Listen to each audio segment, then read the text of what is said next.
Bonjour à tous. Je vais vous présenter aujourd'hui du coup un tirage sentimental, une façon de faire, une façon que je propose, qui est inspirée d'un des tirages proposés par Lily Oracle.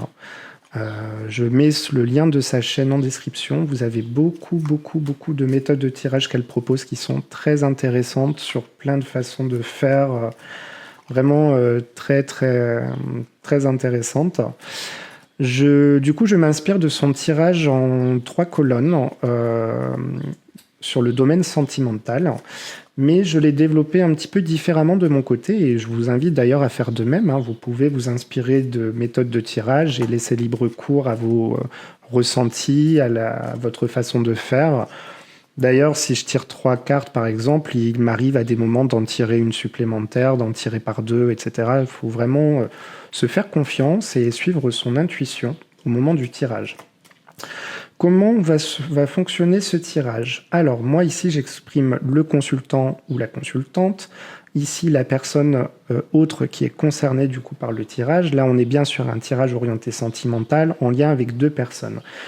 On ne peut pas sur cette forme de tirage, quoique peut-être.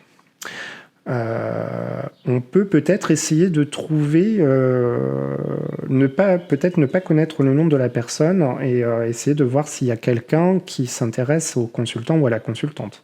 Je pense que ça peut fonctionner aussi. Ça peut fonctionner aussi. En tout cas, là, l'idée de ce tirage, c'est de pouvoir préciser les énergies actuelles du consultant. On va dire que c'est un homme qui me demande. Donc le consultant, on va tirer ses énergies du moment. On va faire de même pour la personne, on va l'appeler Anne. Jérôme et Anne, voilà. Donc pour Jérôme, on tire ses énergies du moment. Pour Anne, on tire ses énergies du moment également, qui sont un petit peu séparées ici. Ensuite, je vais tirer 3 cartes énergie du moment, énergie avenir proche, énergie avenir lointain, qui concernent Jérôme envers Anne. Je vais faire de même pour Anne, ses énergies du moment, ses énergies proches à venir et ses énergies un petit peu plus lointaines concernant Jérôme. Et ensuite, au niveau du centre, je vais faire une ligne dans le même esprit qui va représenter les énergies du moment de la relation, qu'elle soit sentimentale, amicale ou autre. Donc les énergies du moment de la relation, les énergies proches et les énergies à venir, encore plus loin.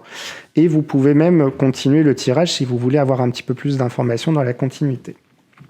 Donc là, c'est un tirage d'exemple à but éducatif, hein. Je ne vais pas poser d'intention sur mon tirage. C'est surtout pour vous montrer comment je fonctionne avec ce type de tirage sentimental un petit peu poussé pour moi. Alors, hop. Donc d'ailleurs, j'utilise l'oracle Love Actually de Lily Oracle. C'est pas par hasard. Il est très intéressant à travailler au niveau sentimental. Il est très précis, même en termes de ressenti. Les cartes expriment beaucoup de choses. Vous pouvez bien sûr travailler avec l'oracle des miroirs en mettant par exemple la carte de l'homme, la carte de la femme, l'oracle de G également. N'importe quel oracle divinatoire fera l'affaire ici. C'est selon vos ressentis et vos envies. Moi, pour ce type de tirage, j'aime vraiment travailler avec celui-ci, donc on va le faire ainsi. Alors, pour l'homme, je mets 3 cartes qui représentent ses énergies du moment. Pour Jérôme. Ensuite, Anne, ses énergies du moment. Dans la continuité, je pose ici, dans le sens du développement, ses énergies envers Anne. Ensuite, les énergies de Anne ici envers Jérôme. On va prendre celle-là. Et ensuite, j'ai plus beaucoup de place.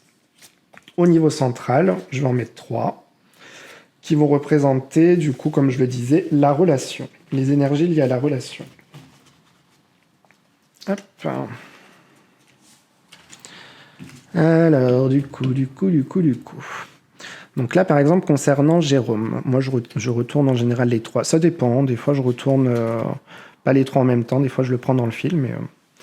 Donc Jérôme, là, ici, ce que je pourrais dire, par exemple, c'est quelqu'un en ce moment qui est très concentré sur son foyer ou sa maison, hein, concrètement, qui a une capacité à comprendre son environnement, Ça le représente de façon très forte en ce moment. Et d'ailleurs, c'est associé ensuite à la cigogne, qui représente la naissance de nouveaux projets, peut-être l'envie de créer quelque chose qui va se construire dans le temps. Donc ça, c'est ces énergies du moment, ces émotions, les choses qui ont de l'importance pour lui en ce moment. Pour Anne, le karma. Pour moi, ici, il y a un lien avec peut-être une vie antérieure ou peut-être un retour karmique. On va voir un petit peu ce qu'on a derrière. Les pensées, la montgolfière. Donc là, pour l'instant, moi je dirais que Anne, au niveau de ses énergies, c'est quelqu'un qui n'est pas dans l'action, qui réfléchit beaucoup mais qui n'acte pas les choses, et qui d'ailleurs prend pas mal de recul par rapport à sûrement des difficultés qui peuvent être liées au karma, au côté karmique ici, des difficultés qui surviennent, même si j'ai pas de carte qui signifie les difficultés, mais l'association un petit peu ici des pensées de la montgolfière, pour moi, elle essaye de résoudre des problématiques, elle prend du recul, elle essaye d'avoir des points de vue différents avec cette carte. Ça peut aussi être, on pourrait très bien dire ici que, là c'était mon premier ressenti, mais on peut très bien dire qu'elle a des envies de voyage aussi, tout simplement. Elle acte rien, pour l'instant elle y réfléchit beaucoup, mais voilà, elle est dans des énergies un petit peu comme ça. On va voir ensuite du côté de Jérôme ses énergies à lui vis-à-vis de Anne. Actuellement, il est sur le parchemin, donc il a envie d'acter les choses, il a envie de concrétiser la relation. Ensuite, bientôt, il est temps de partir. Donc peut-être qu'on fait un lien, ici on peut faire un lien avec cette idée de voyage qu'on avait du côté de Anne. Peut-être qu'il aura envie de lui proposer de partir en voyage, de partir en vacances ensemble. Ensuite, le 3, pour moi, ici, représente une influence extérieure qui serait au même niveau que les deux ici. Ça peut être un enfant, ça peut être un proche, quelqu'un qui vient jouer un rôle, en tout cas au niveau de la relation, et principalement, du coup, du côté de Jérôme. Du côté de Anne, ici on a le clap. Donc c'est vis-à-vis de Jérôme, elle a envie de créer quand même peut-être quelque chose de nouveau. Elle a envie de démarrer un nouveau cycle, je pense, de commencer à peut-être à... Là on est plus dans l'action, vous voyez, ici on était vraiment dans la réflexion et là on commence à rentrer dans l'action ici. Ensuite, elle n'est pas prête. Donc, elle a envie de commencer quelque chose, mais je pense qu'elle a encore des choses à régler de ce côté-là. Et donc, elle n'est pas encore prête à entamer une relation, peut-être. Elle se sent pas prête avec Jérôme. Ensuite, il y a l'aimant. L'aimant, pour moi, peut représenter l'attractivité physique. Ouais, voilà, c'est ce que je pourrais dire ici. Elle n'est pas prête, je pense, à entrer dans une relation, mais par contre, le côté attractivité physique, peut-être, ne la dérangera pas tant que ça. On va voir un petit peu au niveau de la relation ensemble. On a la famille. Donc là, je fais le lien avec le 3 que j'avais ici quand je parlais des enfants. Peut-être que Jérôme a des enfants. Et au niveau de la relation, là, on est sur les deux. Donc ça va beaucoup impacter leur relation, cette famille, ses proches. Ça va être un élément assez fort. J'ai pas de carte ici qui... la cigogne, ça peut être la naissance aussi, peut-être. Mais... J'ai pas de carte ici qui m'indique que on est sur la naissance ici d'une famille. Pour moi, c'est vraiment l'énergie forte. L'impact ici qu'on va avoir, ça va être la famille. Donc la famille va avoir un poids assez fort au niveau de la relation. En tout cas, au début de la relation, qu'elle soit amicale ou sentimentale. Je le reprécise. Ensuite, on a l'escargot, on a de la lenteur dans la relation. Ça prend du temps à se développer. On va voir un petit peu vers où ça nous amène. On a la cage. Alors, la cage peut représenter différentes choses. Peut-être qu'on va se sentir en sécurité dans cette cage, donc dans cette relation. On va peut-être se couper un petit peu du monde pour être un petit peu plus ensemble, pour se rapprocher. J'ai un petit peu cette idée avec la cage ici. Donc, on coupe un peu de liberté, mais en même temps, il y a un rapprochement. On est deux dans cette cage. Là, on est vraiment sur la relation au niveau de l'ensemble, au niveau des deux. Donc le fait de se mettre dans une cage, on se coupe un petit peu de l'extérieur, mais en même temps, on est ensemble. Là, par exemple, je vais le faire. En fonction de mes ressentis, je me dis que j'aimerais bien voir un petit peu ce qui se passe dans la continuité. Donc là, on a le globe. On peut confirmer derrière, du coup, qu'on est bien sur le voyage, sur cette notion de voyage. Par contre, le « il est temps de partir ici » et le « not ready » de Anne, peut-être qu'à ce moment-là, elle n'est pas prête pour partir en vacances. Ça peut être un petit peu l'idée ici qu'on retrouve. Ces énergies de voyage, mais elle n'est pas encore prête. Peut-être que financièrement, on peut tirer des cartes en complément pour avoir des informations supplémentaires.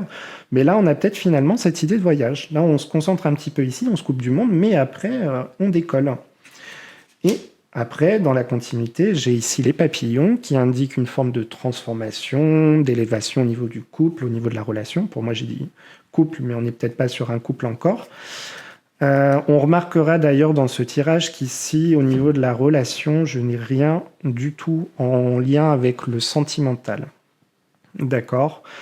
Pour moi, on est plus pour l'instant sur quelque chose d'amical, de rapprochement, etc. Mais on n'est pas sur quelque chose qui est vraiment lié à l'amour. Par contre, voilà. Là, j'ai les papillons. Dans la continuité, j'ai voulu savoir à quoi amène cette transformation. Et derrière, on a le Cupidon, donc on peut très bien dire qu'on va avoir de la lenteur dans le rapprochement, il y aura peut-être du voyage, et en fait, peut-être que ce voyage amènera une forme de transformation au niveau de la relation, qui amènera du coup à un coup de cœur de l'un et de l'autre, et à un rapprochement du coup vraiment sentimental. Voilà pour cette méthode de tirage que je vous propose. J'espère d'ailleurs avoir ton retour, Lily, sur ce tirage et me dire un petit peu ce que tu en penses de cette façon de l'aborder, du fait que je me sois inspiré d'ailleurs de ta méthode des 3 colonnes, qu'on représente à peu près, on pourrait représenter presque ici. Et n'hésitez pas à mettre en commentaire si vous avez des questions par rapport à cette méthode, ou alors même les variantes que vous pourriez proposer par rapport à ça. Ça me ferait vraiment très plaisir d'avoir d'autres façons de faire, d'autres possibilités. Je vous souhaite en tout cas de réussir et de vous fier à votre intuition, de vous fier à votre connexion et d'arrêter de vous acharner sur votre mental. Laissez-vous aller, soyez dans la légèreté, soyez dans la bienveillance quand vous tirez les cartes. Et je vous dis à très bientôt. N'hésitez pas à me suivre sur TikTok également. Je fais souvent des lives. Voilà. À très bientôt à tous et merci de m'avoir suivi.